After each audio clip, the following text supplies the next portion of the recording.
Most artists can draw a perfect eye in a resting position, but the second the character tries to smile or squint, the drawing falls apart.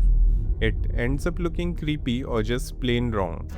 The reason is usually a misunderstanding of one specific muscle, the orbicularis oculi. If you don't understand how this circular muscle actually controls facial movement, your expression will always look like they were stuck on rather than genuinely felt. Today we are going to break down how this muscle works so your portrait never looks soulless again. The orbicularis oculi is a thin sheet-like muscle that surrounds the eye. Think of it as biological drawstring. While there are many muscles in the face that controls the mouth or the brow, this is the primary muscle responsible for almost every visible expression in the eye area. To master it, we divide it into two distinct parts, the orbital and the palpebral. The orbital part is the outer ring. It is the larger section that blends into the muscle of your forehead and eyebrows. This part handles the heavy lifting and the forceful movements. The palpebral portion is the inner part, essentially the eyelid themselves. Here is a simple way to remember the name. Imagine the eyeball is a small pebble and the eyelid is its pal. So pal plus pebble, palpebral. This inner part handles lighter everyday movements like blinking. Now, let's look at the expression of joy. In a real smile, the orbital part of the muscle contracts, lifting the cheeks and pushing the lower lid upwards. Watch the iris. In the normal position, it is slightly covered by the top lid. But when we are happy, the lower lid rises to cover the bottom of the iris as well.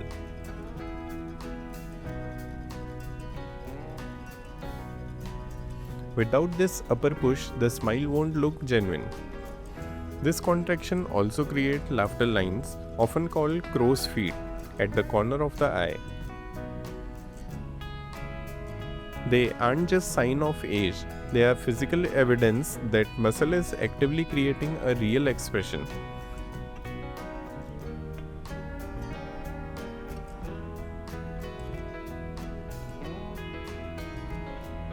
Let's revise the concept with a simple drawing.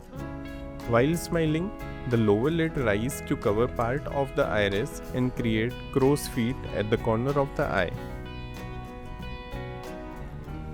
Beyond the smiles, the orbicularis oculi is also responsible for squinting. We see this action in many situations, whether someone is focusing on small text, reacting to bright light, or expressing the subtle suspicion. It's a highly useful expression that combines with others to create a wide range of micro expressions.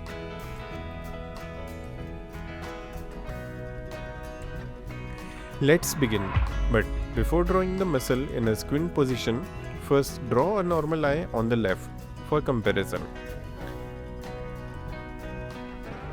This helps us understand how the eye looks in its relaxed state and how the muscle sits around it.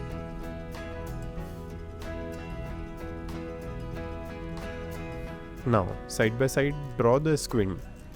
During the squint, the upper and lower lid move towards each other, especially towards the inner or medial corner of the eye.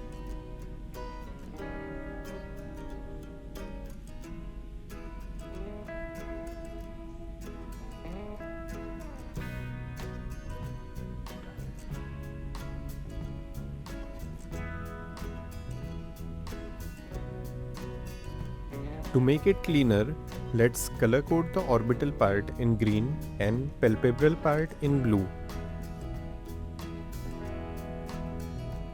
To understand this even better, let's study the side view.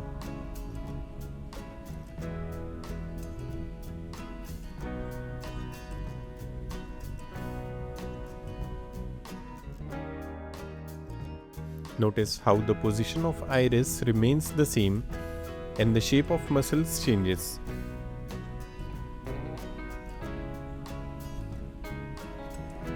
And if you think smiling and squinting are the only expression controlled by the orbicularis oculi, you are completely wrong. Watch till end where I reveal some pro level tips. When we move from a squint to tightly closing the eye, like reacting to sudden flash of light or intense pain, the action becomes much more forceful. It's the same muscle, but now the orbital part is contracting at maximum strength. The skin around the eye bunches up significantly, and the brow is pulled closer to the lid. The structure is similar to squint, but the compression is much more aggressive, burying the eyelid under the surrounding flesh. Notice how in this position, almost all the muscles surrounding the eye are active, creating a highly expressive look. Let's color code it again to understand it better. Now, study the side view, where the folds are clearly visible and the concept becomes easier to grasp.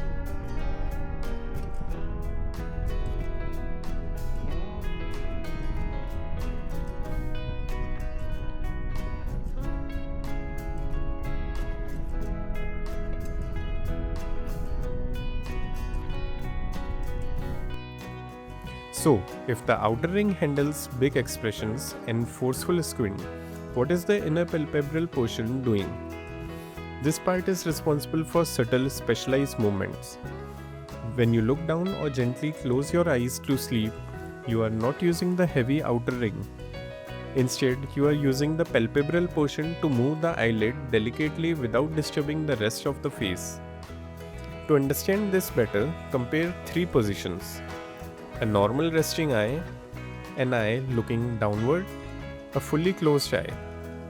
Notice that while looking down, both the upper and lower lid moves downward, using the edge of the eye as an axis, as if rotating around that point.